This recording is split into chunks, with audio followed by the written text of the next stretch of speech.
right, well, we're going to get started. It is a little after 10 o'clock. Our apologies to those that were ready at 10, but it's a Monday morning and technology, and the two of them today aren't necessarily combining.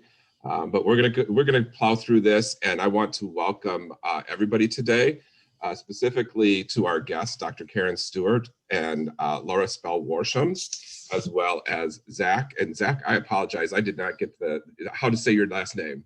That's quite right. It doesn't sound like it looks. It's Lowell.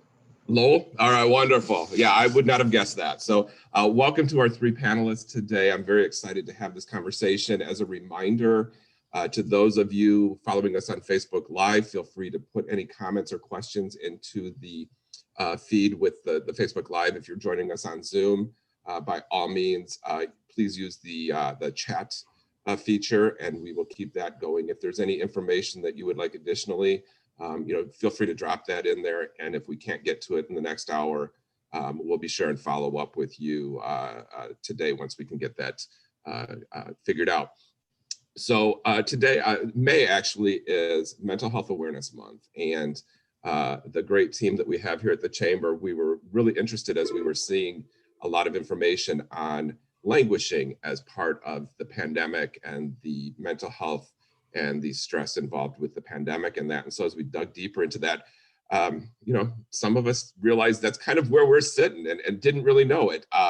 And so, the more we dug, the more we thought, there's probably more out there that want to have a conversation around that. And so we've got this great panel today. We're going to talk a little bit about behavioral health and mental health, and then we're going to talk about some available options locally that we might be able to participate in. And of course, there's much, much more. But we're going to talk a little bit about outdoor recreation as well as mind, body, spirit awareness with yoga. And so, Dr. Stewart, I'm going to kick it off with you if you don't mind. And if our three panelists would just give us a brief background introduction on themselves, and then we'll dig right into the mental health, behavioral health piece.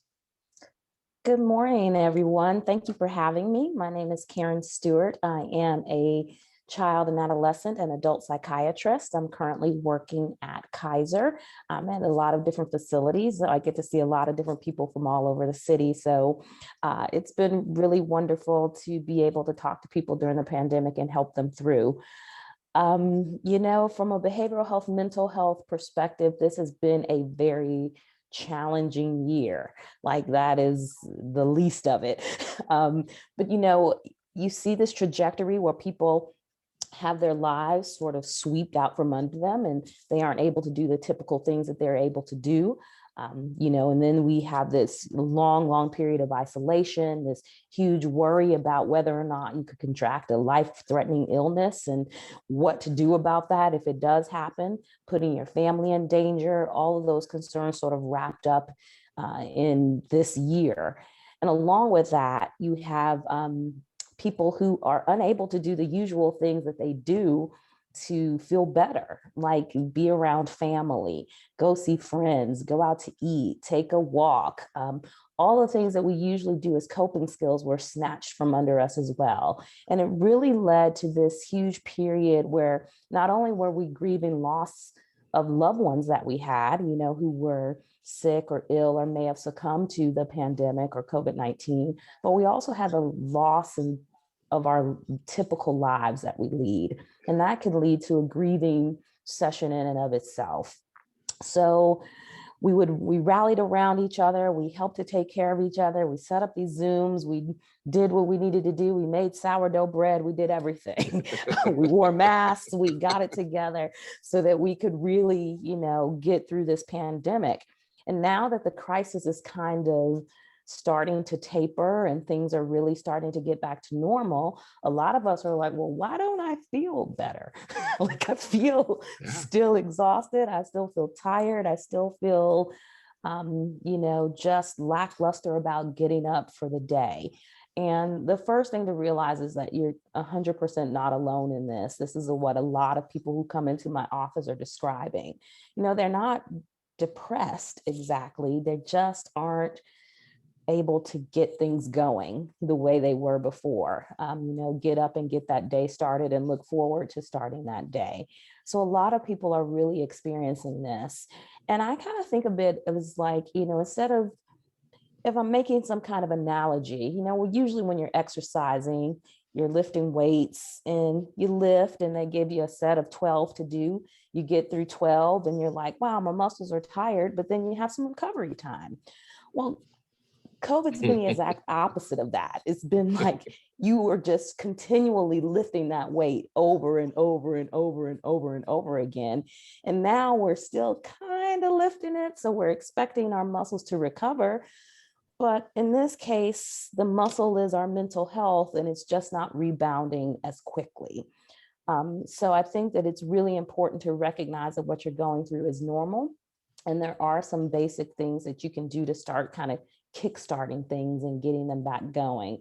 I think if I can pass it to some of my colleagues, because I know some of the things that I would recommend that I have done during this pandemic, like hike Arabian Mountain, is something that can really help get things kickstarted. So I'll jump back in when you would like me to.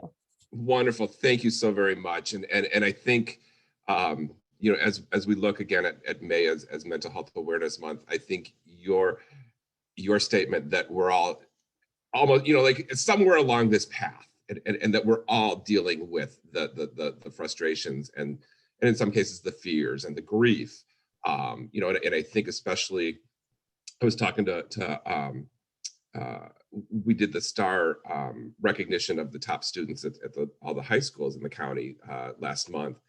And I asked one gentleman, I said, so, what word of advice do you have to give to the students coming behind you? And he said, be flexible, be, persevere, And I'm like, wow, this is coming from a high school senior. This is what we as business leaders need to know. We need to go back and think about, okay, we can't control everything. We've got to be flexible about it, be adaptive.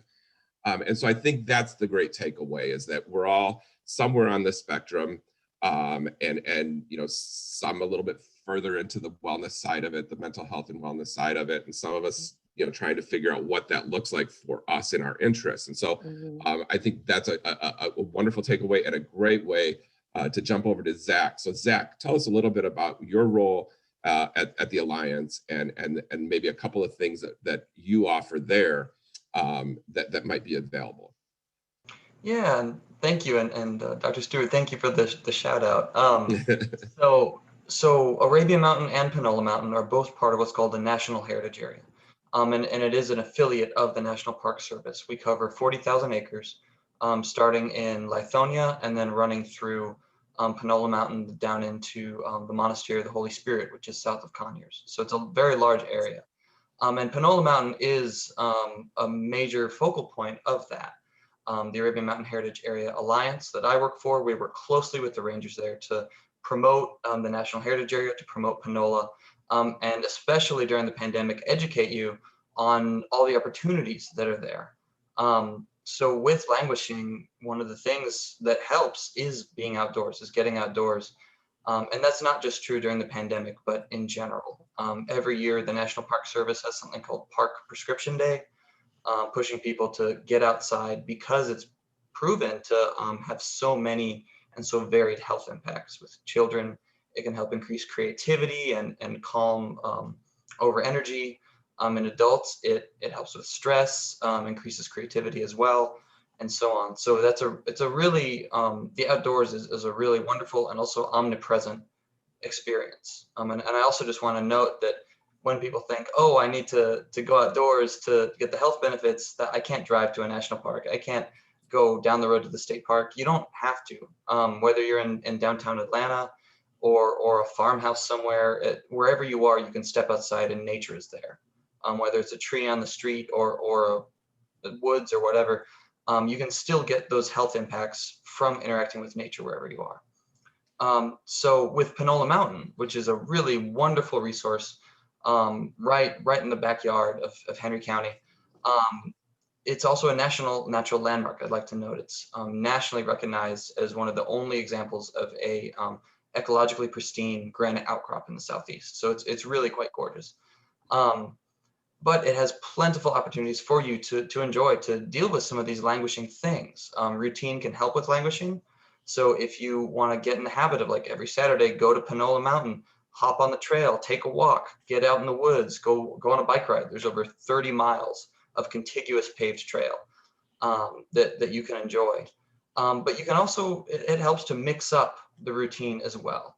And so that's where some of Panola Mountain's other offerings can really come into play. There's tree climbing, which is a really fun and exciting experience, and a variety of other things. Guided tours of the mountain. There are parts you can only access with a ranger. Bouldering, if you're into that as well. So these are some of the guided things. There's also bike rentals that you can get in to break up your routine, get outdoors, get that experience from nature, and help break up the languishing a little bit. Wonderful, thank you. And I think, that's important. We asked you to represent the outdoors, but specifically Panola and the Arabia Alliance and that. But to your point, there are so many things that can be done outdoors. If you can't get to Panola, or we've got people that join us on these Zoom sessions from out of state, and so someday we hope they visit us here in Henry. But there's so many things to do, and there's so many different activities in and around Henry County. And so, if one thing that I would suggest is, if anybody's looking for things to do, hop over to henrycounty.com, which is the chamber's website. You can click there to the CVB link and get all the information, whether it's Panola or Southern Bell Farms or anything out there that you can go out and do, and as well as information on Kaiser Permanente and all of our other healthcare providers, if you really are struggling with the mental health piece of that. Laura, welcome, and tell us a little bit about your studio and the benefits of that mind-body balance with yoga. Sure. Please. Well, I come at this from two ways. I'm a business owner, so I obviously had to go through my own, transfer a whole business online to support a community, bring it back. So I have that, and I have to do a shout out also to the Panola Mountain area, because Alexander Lake is my favorite place to walk around. And my husband and I were there almost every other day doing something. He also likes to bike through it. So I just want to say that getting outdoors is what I've told all of my people, when we were on Zooms and in classes, also get outside, get some sun, get some air. So definitely, Zach, that would be awesome. And for us, we went online and did that. The real part that a lot of people were missing, and Dr. Stewart, you touched on this, was the community. Because we have such a community here that are used to seeing each other in class, catching up and talking. And so we had to take some extra steps to try to get that in place to help people. But in the meantime, tools that we were giving people at home were, of course, classes to attend for yoga, and a yoga class that covers movement, breath practices, and also meditation makes up a perfect package to help counter anxiety and stress. And there's research that has really proven this. Harvard Medical has done a lot on it. And some of the things that I like to tell people is, you don't have to sit, close your eyes, and just think about trying to clear your mind. That's not meditation. That's torturing yourself, really. But what you do want to do is just learn to be able to kind of get the mind focused on one thing, because the mind, as you know, is constantly doing its job of everything. And so yoga puts you in a flow state. And a flow state is one of those states that you really want to get out of languishing, to get out of those kind of feelings and to feel more present, really, in what's happening to you. So by combining movement and breath and then giving you something to focus on, it's almost like you are able to be just in that moment for those 60 minutes without everything else crashing on you. And giving your body just that break is enough to help pull you a little bit back out. And as Dr. Stewart said, start to build back up that resiliency that's taken a beating over this, what really has been a global trauma for all of us. So those are things that we like to offer. And ironically, we took a whole group of people out to one of the parks for a walk, because I'm like, okay, you know what? We just need everybody to get out into nature. And so we did a little bit of yoga, and then we took everybody on a walk at one of the parks. So I just think it's a great combination to be able to have something. And, if you think yoga may not be it, yoga does offer all the other benefits of the meditation and the breathing, any kind of thing that will help you be solely focused on one item. And that could be gardening. I think you even brought up, that, being outside can be not just going to a park. Gardening is a good thing. And if you don't like gardening, just walk around and look at your garden. There's just or what's growing, watch the birds. Any of that can help get you kind of out of here with the details and give you something else to focus on. I think that is an absolutely wonderful point, because we can sit here for this hour and we can talk about getting out of the languishing mindset and starting to heal our behavioral and mental health. And we can go visit Zach over at Panola and wander around and walk out of there, get back in the car, get into traffic and be all frustrated again, and not take that time, as you said, to get in the zone. And so if you're going to make the effort to get on a bike, to go in your garden, to run over to Panola, whatever it is you're doing, put the darn phone down. Yes. And really pay attention to where you're at. I think that, we're so busy, I want people to enjoy their experience and to remember it, but we don't need to be sending the selfies everywhere we go. Let's put that phone down a minute and let's really think about where we're at and how we got here and how we're going to get out. And I think that's that mindfulness that we really need to be looking at I think too, to that point, you see everybody else, they're either doing something great that you're jealous of, or you see them, posting how ridiculous something is. And so you kind of get down that rabbit hole. And the more we can put that aside and really enjoy the fact that, we've got some wonderful places here in Henry County to experience life and enjoy it and get out of this languishing, the better off we're all going to be. So thank you for that wonderful point. That's an absolutely wonderful takeaway. If nothing else, put the darn phone down, people. After the Zoom call. After the Zoom call, though. Not until It afterwards, makes an but yeah. excellent point. There's a skill that we teach in dialectical behavioral therapy called mindfulness, and it's really about being one mindful and focusing your attention on one thing. And a lot of people talk about multitasking, and I'm doing all of these different things at one time. But essentially, if you do that, you can really overload your brain at one time, and it can exhaust you. And you can be much more efficient if you do one thing at a time.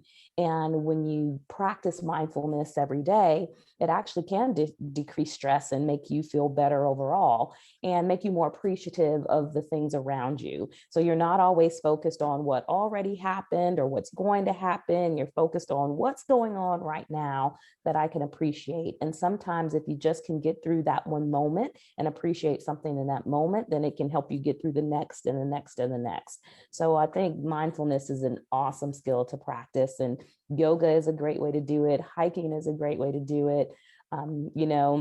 It's really, hard to focus on much else when you're trying to climb Arabian Mountain, especially if you haven't done it before. But it's really cool. You feel like you're on the surface of the moon. I mean, it's a really great thing to pull you out of what's going on in your head and at least provide yourself some distraction. And, we've been talking a lot about getting outside. The other benefit of being outside is that in order to, a lot of us are vitamin D deficient. And one of the things you need to make vitamin D work is sunlight. You have to have it. And so getting that sunlight, getting vitamin D can actually help to boost your energy and help pull you out of that languishing as well. So it's sort of, it's a package deal. When you go outside and you get active and you do things, you're actually getting more than one benefit. And it's a great way to just improve your overall mental health. Thank you for that. If somebody wants a little more information on mindfulness, and I know that also has come out in the last couple of weeks, a lot more, some books and stuff on that. What's a good resource that we can drive them to for some information on mindfulness if they really want to get deeper into that? So if you pick your phone up, there's probably 1,000 different apps where you can go and put in mindfulness. Some of the ones that are very popular right now are things like the Calm app. The Calm app offers different techniques. They don't necessarily refer to them as mindfulness, but that's what they are. They help to decrease anxiety. And you can go on, there's a free version of Calm that you can use. I think that's an adequate version to use if you want to get started. If you like it, then you can keep going and using it. One of the best things about mindfulness that you can practice with the Calm app is they have a breathing tool that you can use. And focusing on your breath is a great way to be mindful in the moment.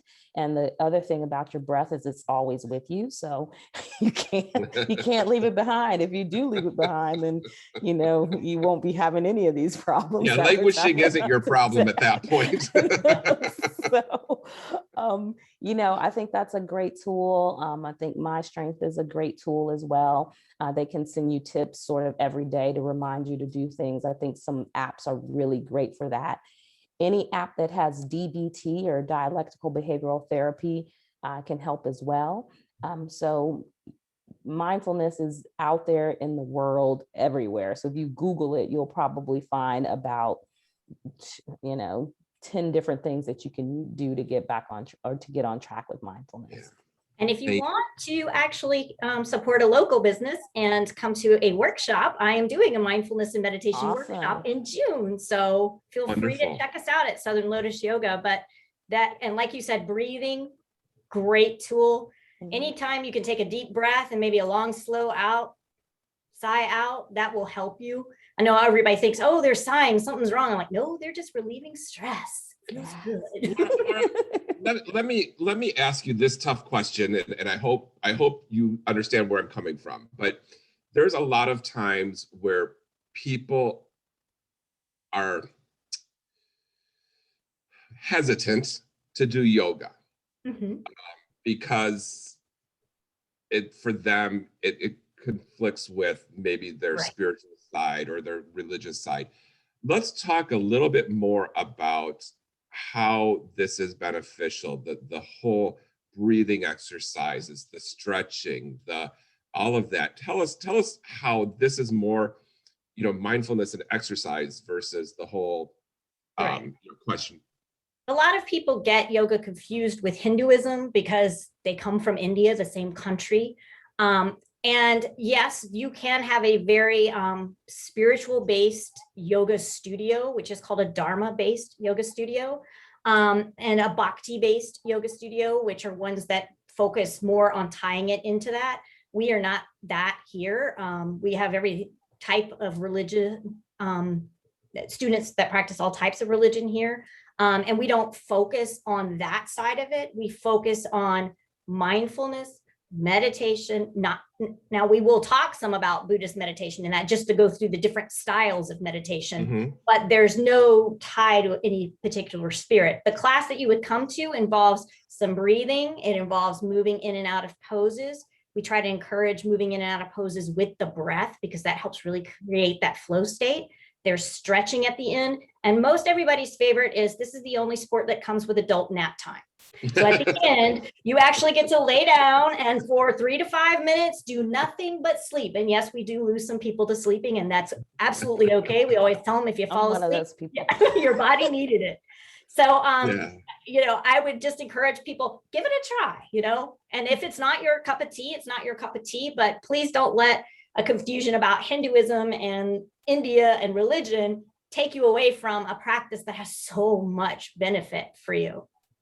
Wonderful. And we definitely have some free courses at our Kaiser location at the in Henry County. Southwood would be the closest location where you could, prior to the pandemic, once we get back on track, we'll be able to get it started again. But, it's really, an excellent way to try it out just to see if you like it, and you can do it for free. So I would definitely recommend that. I am very much behind on my yoga practice. There was a time when I was doing it all the time. Come on over, Dr. Stewart. I'll get you back up. Because when I get really stressed, I'm like, you should be doing yoga. You should be doing yoga. It's really just, breathing techniques, stretching, all the things that are going to keep you, I think of it as just being well oiled. So it's like later on in your life, from mentally to physically to everything. And it really is an opportunity to relax. And, when you're doing those poses and stretching or whatever, you're thinking about whatever you want to think about, right? So if you want to bring your religion into that and think about those things in your head, then you can do that. No one will be the wiser, and it will be better for you. So I think it's a good way to incorporate everything, actually. Wonderful. And just one last quick question then on that before I run over to Zach. This yoga talk to us about from beginner to, your level. It doesn't matter, if you have never done yoga or you haven't done yoga in years. Tell us a little bit about how we can get to different levels and start with you. Sure. I kind of like to always say there's not really levels in yoga. There's really practices that suit your body. And in my opinion, you are never an expert in yoga. It is a practice. So you are constantly learning and beginning and exploring more. If you're brand new to yoga, you can come to a beginner's workshop, or you can also just check out one of our basics classes, because I encourage, no matter how experienced you are, you always need to go back to basics and revisit that and get in touch with that. So we have, and the biggest reason I hear people don't want to come to yoga is they're not flexible. And I'm wanting to be taken to task here. You come to yoga to get flexible. You don't come to yoga already flexible. And I will tell you, there are parts of my body that I know from years of practice will never be more flexible than they are today, because your muscles are your muscles linked. But I don't want that to make anybody feel nervous. We also have men and women. A lot of people tend to think of it only as a female activity mostly. But actually it was designed way back in India for boys to do. So men were the first people it was designed for. So I think if you are worried about it, you can always come and just chat with me. I also, for some people who have certain concerns, I'm willing to sit down and do a private with them where we just kind of get them more comfortable before they go into a class. So really there's all kinds of classes that will fit all types of bodies. I usually tell people though, if they've never been to a yoga class, I would not start with a flow class, because it assumes that you kind of know where you're going. So that's the only one you cannot want to walk cold into, because then you might not come back. So that's your goal, is to work up to the flow level, the flow class. I try not to say that, because there are bodies that flow is just never a good match for. Okay. And I'm saying this in all honesty, I do flow some still. When I was younger, in my 30s, I was like, flow was the thing I loved. Well, let me tell you, after clearing 50, my body does not like to flow as much. It likes a slower flow, and it likes other things. So again, I think you have to kind of let yoga and you meet where you are and figure out really not how to force your body into a pose or a practice, but how to find where that practice or that pose lives already within you. And that's kind of really important to us at this studio, that you really listen to your body and you practice kind of where you are. And that may be you love flowing and your body loves it and it doesn't talk back to you after you do the class. And so that's your thing. Or you may really enjoy restorative because all you want to do is get an hour's worth of deep relaxation. That may be what your body wants. So I encourage people to kind of try a bunch of them and then say, these are the two that I really like practicing right now. And just also be aware that with age and time and things that can happen to your body, practices change. Thank you. And thank you for that, because that's a great point. As I'm trying to tell people that we're not all the same and we're all at different pieces on the spectrum of wellness and mental health. And here I'm trying to say that we want to get to this level. So thank you for bringing me back down to reality. I appreciate that. Zach, tell us a little bit, you highlighted some of the great things in the Alliance, but take us to for some of these things that maybe we can do if we haven't been out in nature in years or a year or ever, to those that do like to do rock climbing and different things like that. So can you tell us some of the different activities you all have at the Alliance? Yeah, absolutely. And also, if I can take a step back and just touch on something that Laura said that I loved, is listening to your body. Just as you're getting out in nature, especially if you haven't done it in a little while, listen to your body. If your body says, maybe don't do this, then don't do it. I think it's a good thing to remember. But yeah, there's tons of activities that are readily available. Fishing at Alexander Lakes. I think we just got a question about that. Yes. Make sure you have a valid Georgia fishing license, but the Alexander Lakes are stocked and are really wonderful for fishing. It's also, if you like bird watching, you'll see some really great waterfowl there. So that's a really popular thing. I know I mentioned biking earlier. There are over 30 contiguous miles of paved trail that you can also walk on if you want to take a hike.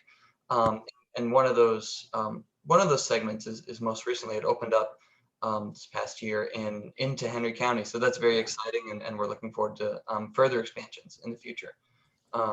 So the path is really kind of your entryway into the National Heritage Area, into Panola Mountain, if you want to bike, and if you want to just walk on the path as well. I see we got another question about bike rentals. Yes, there are bike rentals at Panola Mountain State Park. If you go to the visitor center, that you can rent bikes there. That's also, there's a big tree right outside the visitor center. That's where a lot of the tree climbing happens. And then also the rangers there, you know, their focus is just as much on education as recreation. So if you do homeschool, or even if you just want to bring your kids out and you know, get the whole family outdoors, there are some really wonderful homeschool programs, and also a junior ranger program. We have a whole junior ranger program, which is really fun. It's a great way to get kids outdoors. It lets you break out of that languishing a little bit. It's totally self-guided, so you can do it on your own time. Takes you across the National Heritage Area. And at the end, kids get this little wooden badge, and it looks kind of like this one. And then they get sworn in, and it's really cute. So those are some of the opportunities at Panola. And then there's also some wildlife that they have, either that they bring in for like specific events, and then there's also some at the nature center. Wonderful, wonderful. Thank you very much. Yeah, I you know, this I appreciate the three of you sharing today. You know, as we look at you know, the high school graduating now, and some semblance of normalcy returning into what, you know, we've had for the last 15 months or so. I think that we all are looking for ways, not necessarily to get back to where we were, because I think in reality, you know, there is no returning to that. But I think looking at ways that we can all kind of come through the tunnel now, and get back out into new normalcy. And so I appreciate that. Laura, you had said, I think you'd mentioned that you had done an exterior. You had done a yoga in the park. Do you have others planned? Are you looking at anything future like that might be outdoors? I haven't. In the past, we actually worked with Panola and did some actual yoga classes that were outside on the lawn. That was 2 years ago, before all of this started. Yeah. And we would love to do more work like that outside, but you know, because of everything, we're just coming out of it. But yeah, it would be great to have some outdoor classes and then some walks with it. I think would be a wonderful thing to have there. Wonderful. And so if anybody's looking for more information about that, or about your services and that, where can they glide over to on their phones? They can go to southernlotusyoga.com. Wonderful. Thank you very much, Laura. I appreciate you. Zach, how about if they're looking for information on the Alliance and Panola Mountain, where can they go? We can go to our website, arabiaalliance.org, and we're also active on social media. So if you look up Arabia Mountain National Heritage Area on Twitter, Facebook, or Instagram, we're there as well. Wonderful. Thank you very much. I appreciate your time. And Dr. Stewart, thank you for leading us through all of this and helping us, and most importantly, to Kaiser Permanente, who have sponsored our 2021 Community Dialogue Series. I want to thank them again. If people are looking for information, Dr. Stewart, whether it's a service or even more information, you have a couple of spots in addition to the Calm and Serenity apps, and that a couple of ideas that you want to throw to them for helping guide them out. Sure, you can go to kp.org. That's our Kaiser website. They have lots of information on mental health and mental wellness in general. You can also follow Kaiser on Instagram, KP Thrive. They give information about mental health and wellness all the time, as well as physical health. You know, I feel like they're intricately connected. So, you know, you need to get both in gear. So I think those are two really great ways to get some information and stay up to date. And if you want to, you can always reach out to us at 404-365-0966 and give us a call, and we can help direct you. Another great resource for mental health and wellness in the Georgia area is the Georgia Crisis and Access Line, or GCAL. You can find them online, or you can call them. The number is 1-800-715 4225. If you need to be connected to services like therapy or psychiatric services, they can help you there. If there's an emergency, they can also help you as well. So those are great resources for you to connect to if you're having some issues with mental health and wellness, or you want to know about some resources in your area. Thank you. Thank you. Yes, I think, and I appreciate a lot of the comments in the chat and on the Facebook Live, and that I think we've really got some messaging out to some individuals that were looking for some assistance to get through this languishing. And I'm sure that as this goes live out on Facebook and that we'll see more and more follow that. And so I appreciate you three giving us some ideas, letting us all know we're not in this alone, that just like the pandemic, we're in it together. Let's get through it. And so I think that's the key that I would leave everybody with is, I've got some great friends here on the panel with me, chatting with me today. We've all got friends out there. We just need to know that we can ask for that assistance, and don't be afraid to ask for help, because you're not alone. We're all struggling. We're all trying to figure out what this new normalcy looks like. We're able to get through it better if we work on it together. And so don't do this struggle alone. If you're struggling in that, please reach out for assistance, whether it's to KP or to Piedmont Henry. Please visit the Henry Chamber website, henrycounty.com, and you will find information in there on mental health awareness, on health awareness. You'll find any activities and recreation activities that you're looking for. If hiking is not in your forte, or yoga, or you're looking for something else to do, there's plenty of things out there at the Henry County Chamber, as well as at CVB's website. So please look there for assistance. And if you can't find anything there, I'm going to say you can contact me. I'm sure the three great individuals that we have on the panel today, if you reach out to their organizations, they will be happy to help find you some resources in that too. So, we got through the last 15 to 18 months together. Let's keep this forward momentum going. And I know that we're gonna come out even better. So again, anything you all want to add before we wrap up? I do sincerely appreciate the time that you've given us this morning and some of these resources that are available to us locally here in Henry County. Thank you so much. Thank you for having us. Thank you. My pleasure. My pleasure. Maybe this is something that we need to go back to every once in a while and talk about some new things happening in the county and some new activities and recreational things as we start coming out of the pandemic and opening up more. So hopefully you'll be around and I can tap on you in a few months, and we'll come back and have some more discussions if you would. I appreciate it. Would love that. Thank you. Have a wonderful day. Thank you very much. Bye, You too. everybody. Bye.